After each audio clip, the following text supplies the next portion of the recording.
여러분이 지금껏 쌓아 올린 인생이 만약 거대한 거짓말 위에 세워진 탑이었다면 어떨 것 같으신가요? 세상에서 가장 사랑했던 남편이 사실은 당신을 파멸시키려는 괴물이었다면요.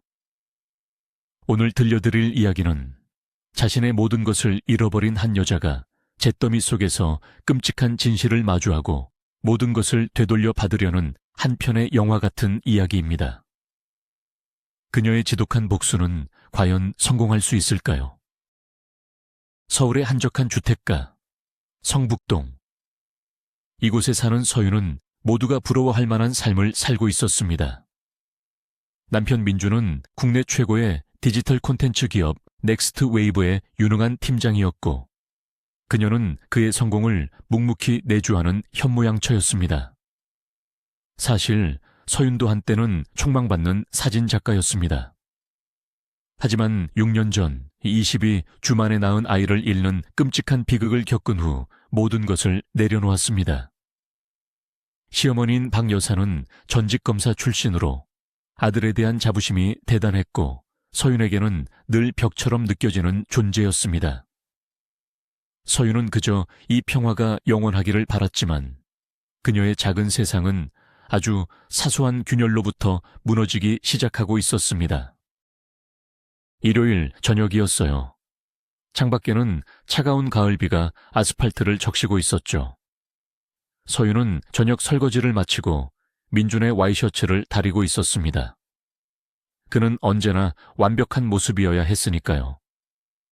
그때 민준의 휴대폰이 조용히 울렸습니다. 그는 발신자를 확인하더니 미간을 살짝 찌푸리며 자리에서 일어났어요. 어머니시네.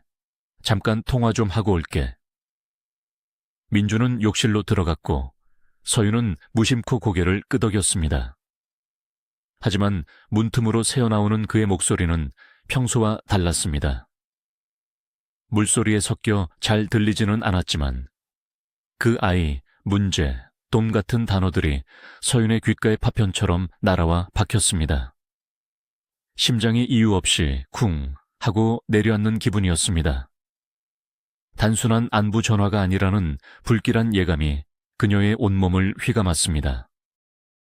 민준이 욕실에서 나왔을 때 그의 얼굴에는 당혹감과 짜증이 뒤섞여 있었습니다. 서윤은 애써 태연한 척 물었습니다. 어머님, 무슨 일 있으시대요? 민준은 잠시 머뭇거리다 대답했습니다. 아니, 그냥 약이 떨어지셨다고. 내일 아침에 잠깐 들러야겠어. 그의 시선이 미세하게 흔들리는 것을 서윤은 놓치지 않았습니다. 거짓말이었습니다. 평생을 함께한 남편의 작은 습관 하나하나를 아는 그녀에게 그 거짓말은 너무나도 투명하게 보였습니다. 그날 밤 서윤은 잠들지 못했습니다.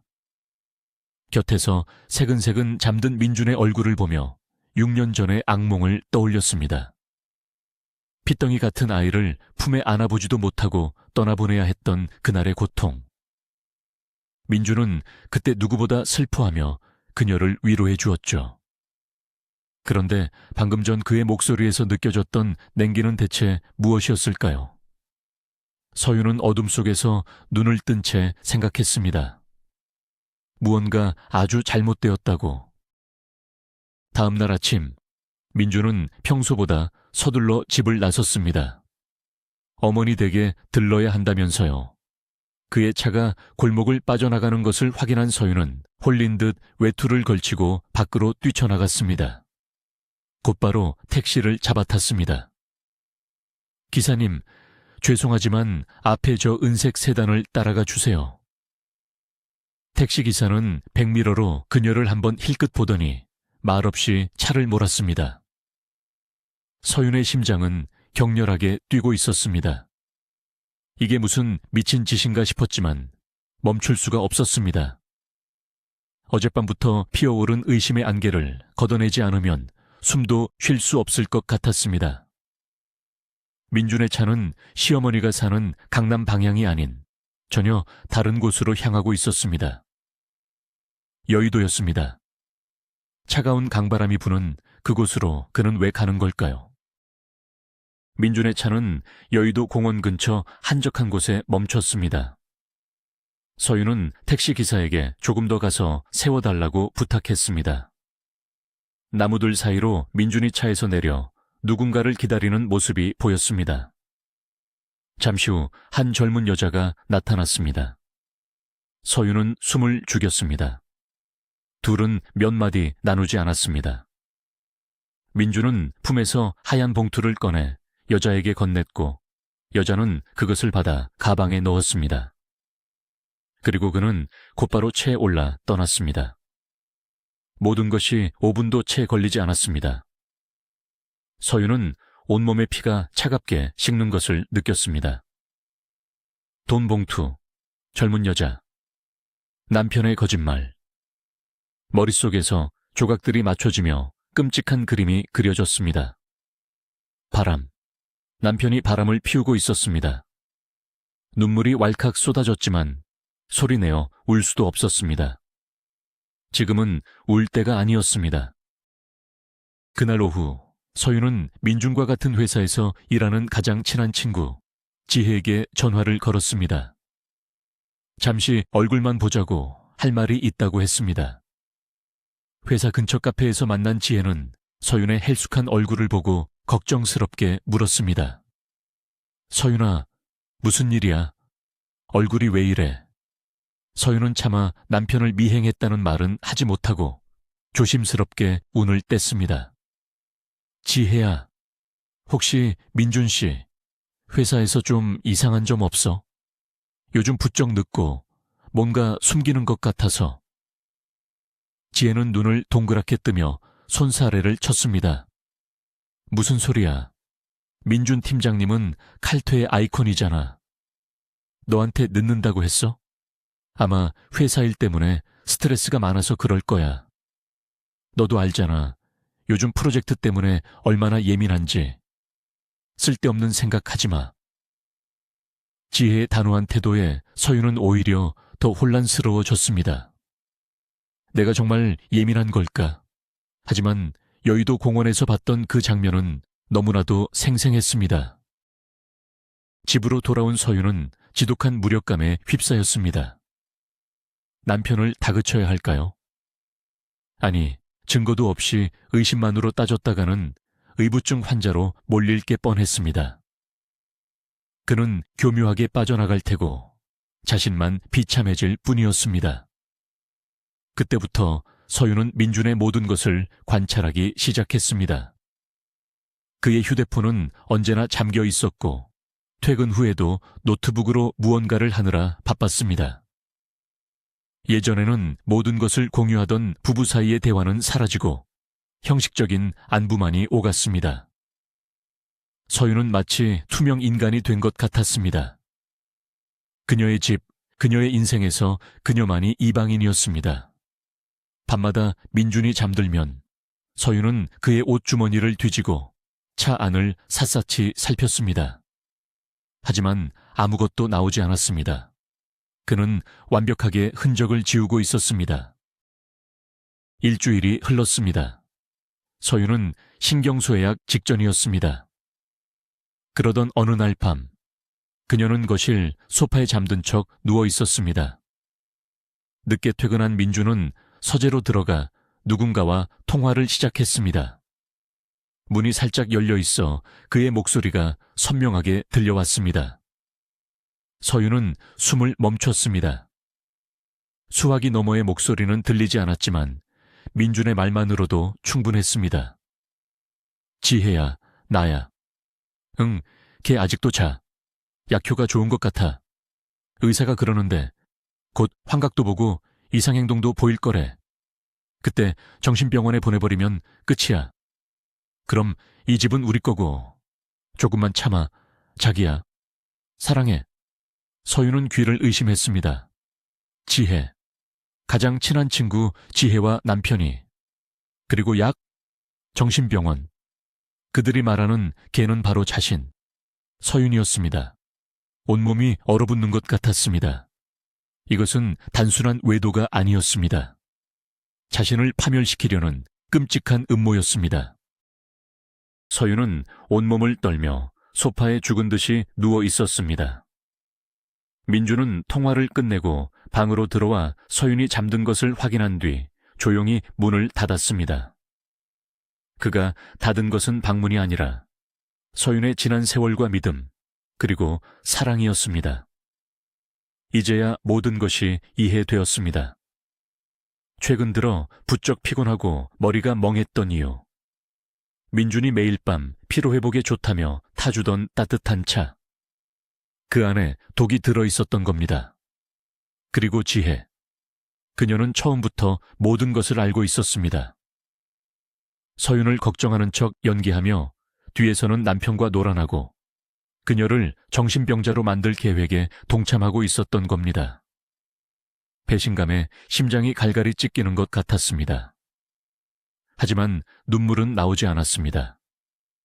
대신 지독한 분노가, 살얼음 같은 냉정한 분노가 온몸을 지배하기 시작했습니다. 그 순간 서윤은 결심했습니다. 이대로 당할 수는 없다고. 그들에게 모든 것을 빼앗길 수는 없다고. 그녀는 이제 더 이상 순진한 아내가 아니었습니다. 복수를 계획하는 생존자였습니다. 다음 날부터 서윤의 연기가 시작되었습니다. 그녀는 민준이 타주는 차를 마시는 척하다가 싱크대에 몰래 버렸습니다. 그리고 약의 효과가 나타나는 것처럼 행동했습니다. 갑자기 허공을 보며 누구와 대화하는 척하기도 하고 멀쩡한 물건을 떨어뜨리고는 소리를 지르며 울기도 했습니다. 민주는 그녀의 그런 모습을 몰래 지켜보며 만족스러운 미소를 지었습니다. 그는 자신의 계획이 순조롭게 진행되고 있다고 확신하고 있었습니다. 서윤은 그의 눈빛에서 승리감과 경멸을 읽었습니다. 그리고 속으로 다짐했습니다. 웃어도, 실컷 웃어도 네가 웃는 만큼 더 큰 고통을 돌려줄 테니. 서윤은 증거를 모으기 시작했습니다. 민준이 자신을 감시하기 위해 설치했을지 모를 카메라를 피해 아주 작은 녹음기를 항상 몸에 지니고 다녔습니다. 민준과 지혜의 통화, 그리고 그들의 계획에 대한 모든 대화를 녹음하기 위해서였습니다. 며칠 후 민준은 서윤의 상태가 심각하다며 의사를 집으로 불렀습니다. 그는 며칠 전 민준이 서윤의 상태를 확인하러 데려왔던 깡마르고 음흉한 인상의 남자였습니다. 서윤은 침대에 누워 잠든 척하며 그들의 대화를 녹음했습니다. 환자분 상태가 생각보다 빨리 나빠지는군요. 약물 효과가 아주 좋습니다. 그렇죠. 이제 병원에 입원시킬 명분은 충분하겠죠. 물론입니다. 제가 소견서 잘 써드리죠. 서윤은 이불 속에서 주먹을 꽉 쥐었습니다. 두 남자의 목소리는 그녀의 복수를 위한 가장 강력한 무기가 될 것이었습니다.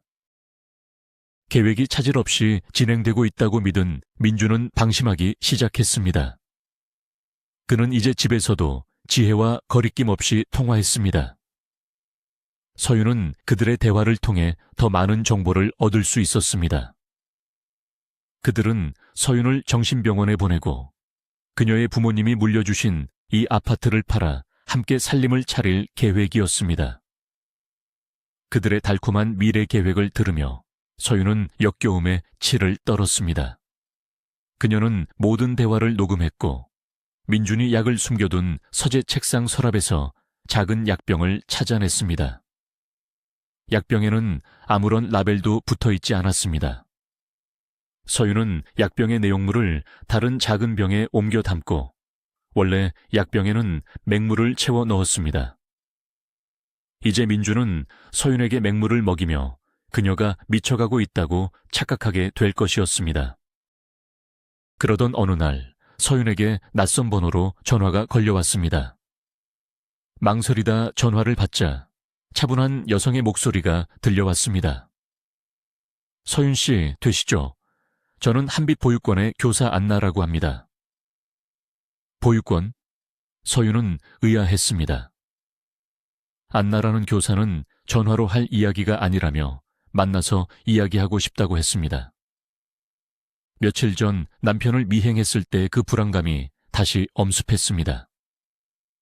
이것 또한 민준의 계략일지도 모른다는 생각이 들었지만 그녀는 만나기로 했습니다.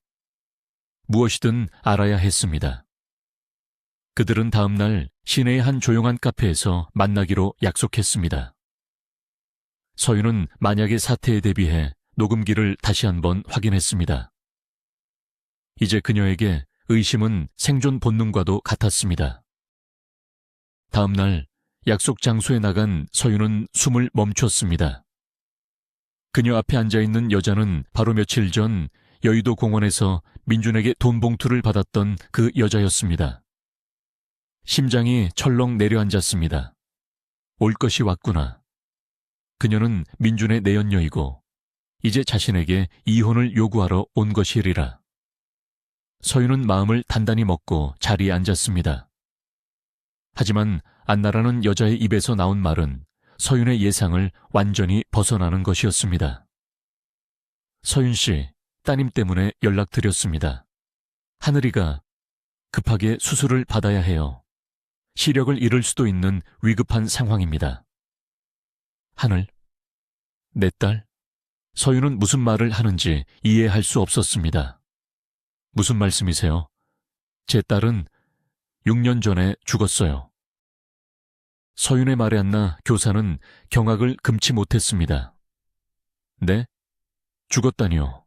하늘이는 분명히 서윤 씨와 민준 씨의 딸인데요.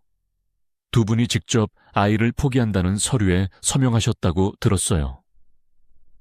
안나는 가방에서 휴대폰을 꺼내 사진 한 장을 보여주었습니다. 그것은 친권 포기 각서였습니다. 거기에는 남편 민준과 서윤의 이름, 그리고 서명이 선명하게 적혀 있었습니다. 민준의 서명은 분명 그의 것이었지만 서윤의 서명은 미세하게 달랐습니다. 누군가 그녀의 필체를 흉내낸 것이었습니다. 전 이런 서류에 서명한 적 없어요. 제 딸은 분명히 병원에서 심장이 멎었다고. 서윤의 머릿속이 하얗게 비어버렸습니다. 지난 6년간 굳게 믿어왔던 모든 것이 무너져 내리는 순간이었습니다. 안나 교사는 충격에 빠진 서윤에게 천천히 설명했습니다. 보육권에 있는 하늘이라는 아이가 선천적인 안과 질환으로 시력을 잃을 위기에 처해 있다고. 병원에서는 빨리 수술하지 않으면 평생 앞을 보지 못할 수도 있다고 했지만 수술비가 너무나 비쌌다고 했습니다.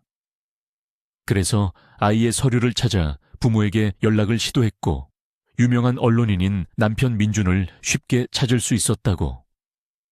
하지만 민준은 이미 끝난 인연이라며 냉정하게 거절했고 안나가 끈질기게 연락하자 마지못해 여의도 공원으로 나와 약간의 돈이 든 봉투를 건네며 다시는 연락하지 말라고 협박까지 했다는 것이었습니다. 그 돈으로는 검사비도 내기 힘든 액수였어요. 그래서 염치 없지만 어머님께라도 연락을 드려야겠다고 생각했습니다. 서윤은 온몸에 힘이 빠져나가는 것을 느끼며 의자에 주저앉았습니다. 내 딸이 살아있다. 하늘이라는 이름으로. 민준이, 그리고 아마도 시어머니가 함께 이 모든 것을 꾸몄다. 그들은 갓 태어난 연약한 아이가 짐이 될 것이라 생각해 아이가 죽었다고 거짓말을 하고 보육권에 버린 것이었습니다. 6년간 아이의 기일마다 찾아가 눈물을 흘렸던 무덤은 텅 빈 가짜 무덤이었고 그녀의 슬픔은 모두 기만과 조롱의 대상이었습니다. 서윤은 더 이상 울지 않았습니다. 슬픔을 넘어선 분노가, 지옥의 불길 같은 증오가 그녀의 심장을 집어삼켰습니다. 그녀는 안내게 떨리는 목소리로 물었습니다. 지금 당장 제 딸을 보러 갈 수 있을까요? 안나와 함께 택시를 타고 보육원으로 향하는 동안 서윤은 창밖의 풍경을 보면서도 아무것도 보지 못했습니다. 머릿속에는 오직 하늘이라는 이름과 곧 만나게 될 딸의 얼굴만이 가득했습니다. 보육원에 도착하자 원장은 처음에는 서윤을 경계했습니다. 아이를 버려놓고 이제 와서 왜 찾느냐는 차가운 시선이었습니다. 하지만 서윤이 눈물을 흘리며 지난 6년간의 이야기를 털어놓고 위조된 서명을 보여주자 원장의 표정도 점차 누그러졌습니다. 정말 그런 끔찍한 일이. 원장은 마침내 서윤을 아이들이 놀고 있는 놀이방으로 안내했습니다. 단, 아직은 엄마라고 밝히지 말아주세요. 아이가 받을 충격이 너무 클 겁니다. 서윤은 고개를 끄덕였습니다. 심장이 터질 것처럼 뛰었습니다. 놀이방 한쪽 구석, 두꺼운 렌즈에 안경을 쓴 여자아이가 혼자 인형을 가지고 놀고 있었습니다. 마른 체구에 하얀 얼굴. 서윤은 첫눈에 알 수 있었습니다. 저 아이가 내 딸이라는 것을. 아이의 얼굴에는 서윤 자신의 어린 시절이 겹쳐 보였습니다. 서윤은 천천히 아이에게 다가가 옆에 쭈그려 앉았습니다.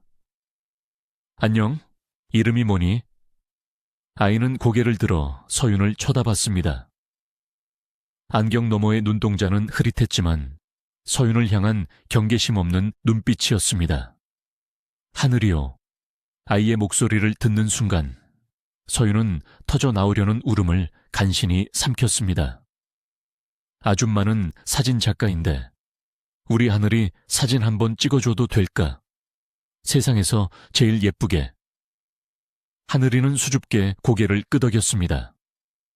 서윤은 아이의 머리를 쓰다듬으며 이 작은 아이를 지키기 위해서라면 악마라도 될 수 있다고 다짐했습니다. 보육원에서 돌아온 서윤은 곧장 6년 전 아이를 잃었던 대학병원으로 향했습니다. 그녀는 당시 산부인과 과장이었던 의사를 똑똑히 기억하고 있었습니다. 수소문 끝에 그가 여전히 그 병원에서 일하고 있다는 것을 알아냈습니다. 서윤은 무작정 그의 진료실로 찾아갔습니다. 의사는 처음에는 그녀를 알아보지 못하는 척했습니다. 하지만 서윤이 6년 전 22주 만에 아이를 낳았던 산모입니다. 제 아이, 살아있죠? 라고 단도직입적으로 묻자 그의 얼굴은 하얗게 질렸습니다. 서윤은 그의 책상 위에 녹음기를 올려놓았습니다. 모든 걸 사실대로 말씀해 주시면 조용히 넘어가 드릴게요. 하지만 거짓말을 하신다면 제 남은 인생을 걸고 당신을 끌어내릴 겁니다. 의사는 결국 모든 것을 털어놓았습니다. 당시 전직 검사였던 시어머니 박 여사가 직접 찾아와 협박을 했다는 것이었습니다. 만약 미숙아로 태어난 아이를 살리고 그 사실이 아들 민준의 앞길에 방해가 된다면 병원 전체를 세무조사하고 의사 면허까지 박탈해버리겠다고. 그는 권력 앞에서 무력했고 결국 그녀의 요구대로 사망 진단서를 허위로 발급하고 아이를 보육원으로 보냈다고 고백했습니다. 민준 역시 이 모든 계획에 동의했다고. 의사는 눈물을 흘리며 용서를 구했지만 서윤의 마음은 얼음장처럼 차가웠습니다. 그녀는 녹음 파일을 챙겨 병원을 나왔습니다. 이제 복수를 위한 칼날은 더욱 날카로워졌습니다. 다음 목표는 민준의 사주를 받고 자신에게 약을 처방한 정신과 의사였습니다. 서윤은 수소문 끝에 그의 개인 병원을 찾아냈습니다. 진료가 끝날 시간을 기다렸다가 퇴근하는 그를 주차장에서 마주쳤습니다. 남자는 서윤을 보고 기겁하며 도망치려 했습니다. 서윤은 그의 앞을 막아서며 차갑게 말했습니다. 당신이 내게 무슨 짓을 하려 했는지 다 알아. 내 남편이 당신의 과거 의료사고를 빌미로 협박했다는 것도. 남자는 얼굴이 사색이 되어 주저앉았습니다. 그는 민준이 과거에 썼던 기사를 무기로 자신을 협박했고 가족을 지키기 위해 어쩔 수 없이 시키는 대로 했다고 변명했습니다. 서윤은 그의 비굴한 모습을 경멸 어린 눈으로 쳐다보며 녹음기를 켰습니다. 그 말을 다시 한번 똑똑히 해주시죠. 경찰서가 아니라 여기서 끝내고 싶으면. 모든 증거를 손에 넣은 서윤은 마지막으로 시어머니 박 여사의 집으로 향했습니다. 박 여사는 갑자기 찾아온 서윤을 보고 놀랐지만 이내 냉정한 표정으로 그녀를 맞았습니다. 이 시간에 무슨 일이냐? 서윤은 거실 소파에 앉아 조금의 망설임도 없이 입을 열었습니다. 어머님 손녀 살아있더군요. 이름은 하늘이래요.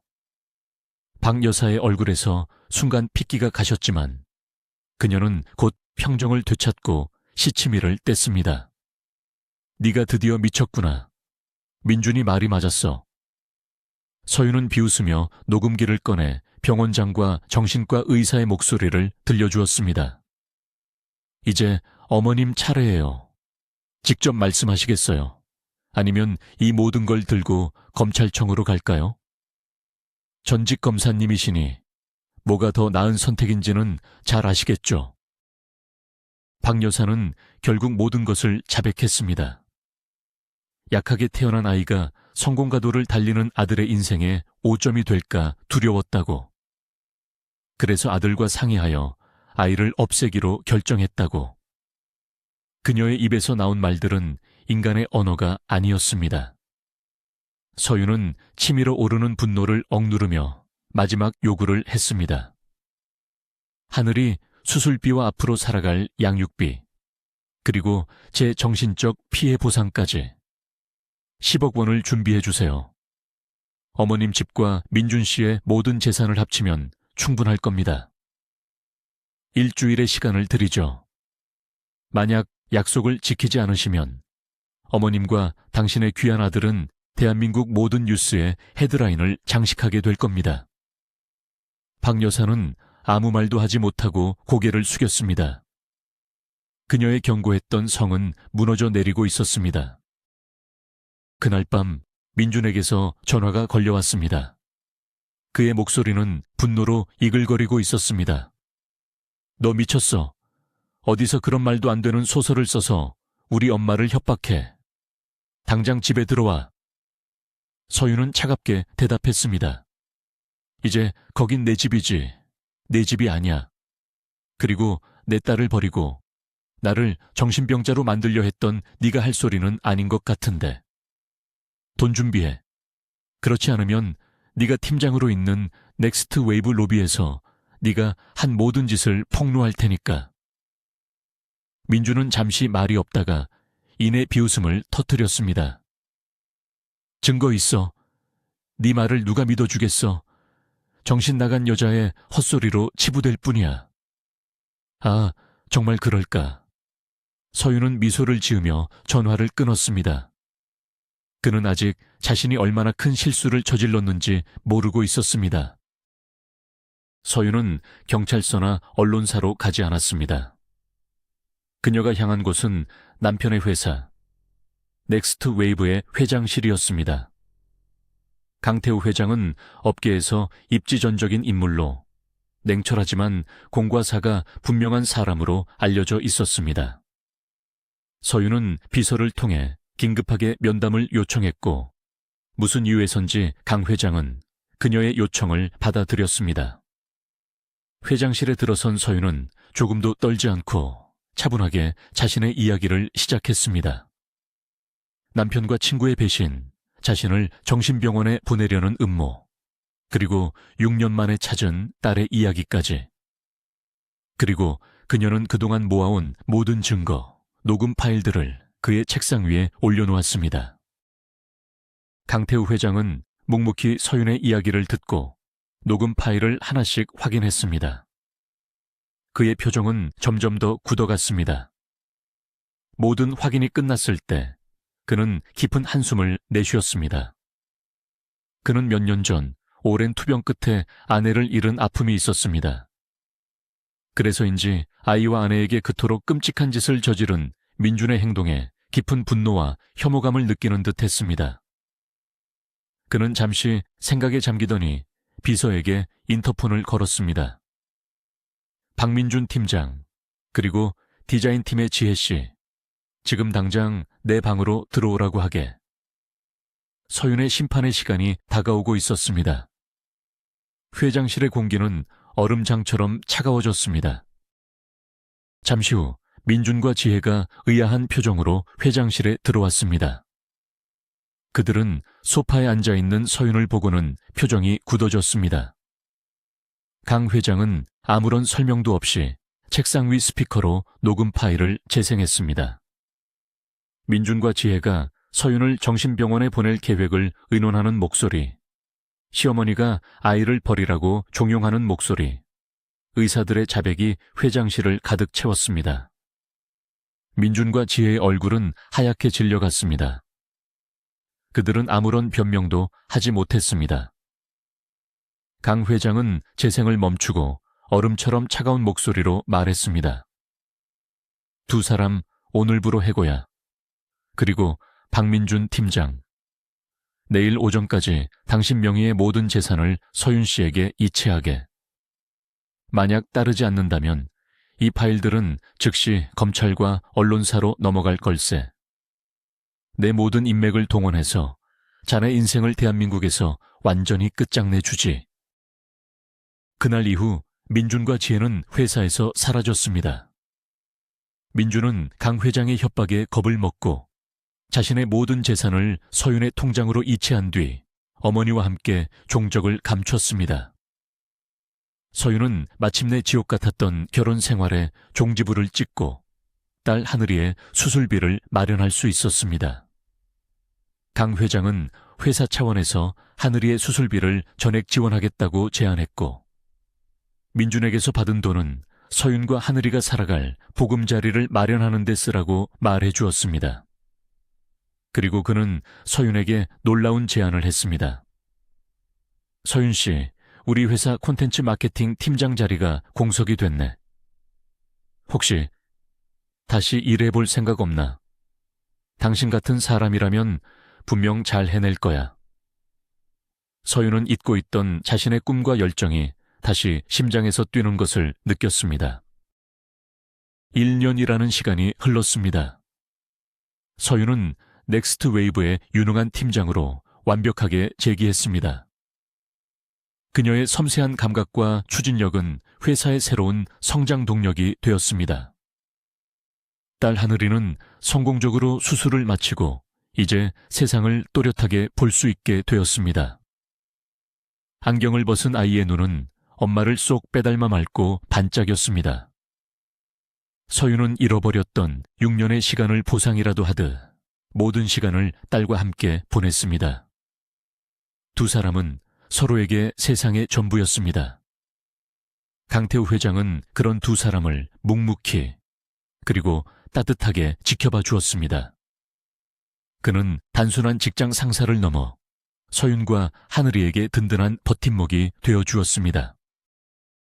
크리스마스 이브, 서윤과 하늘이는 집에서 조촐한 파티를 준비하고 있었습니다. 그때 초인종이 울렸습니다. 문을 열자 산타클로스 복장을 한 강태우 회장이 커다란 선물 꾸러미를 들고 서 있었습니다. 하늘이는 환호성을 질렀고 서윤은 웃음을 터뜨렸습니다. 그날 밤 세 사람은 진짜 가족처럼 함께 웃고 떠들며 행복한 시간을 보냈습니다. 하늘이가 잠든 후 강 회장은 서윤에게 작은 상자를 내밀었습니다. 상자 안에는 아름다운 다이아몬드 반지가 들어있었습니다. 서윤 씨, 당신과 하늘이의 곁에서 평생 든든한 울타리가 되어주고 싶습니다. 저와 새로운 가족이 되어주지 않겠습니까? 서윤의 눈에서 뜨거운 눈물이 흘러내렸습니다. 그것은 슬픔이 아닌 벅찬 행복의 눈물이었습니다. 그녀는 조용히 고개를 끄덕였습니다. 길고 어두웠던 터널의 끝에서 그녀는 마침내 진짜 사랑과 행복을 찾은 것이었습니다.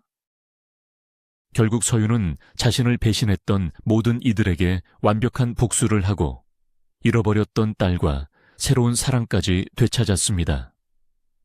그녀의 이야기는 우리에게 진정한 행복은 시련 속에서도 희망을 잃지 않는 용기에서 시작된다는 것을 보여줍니다.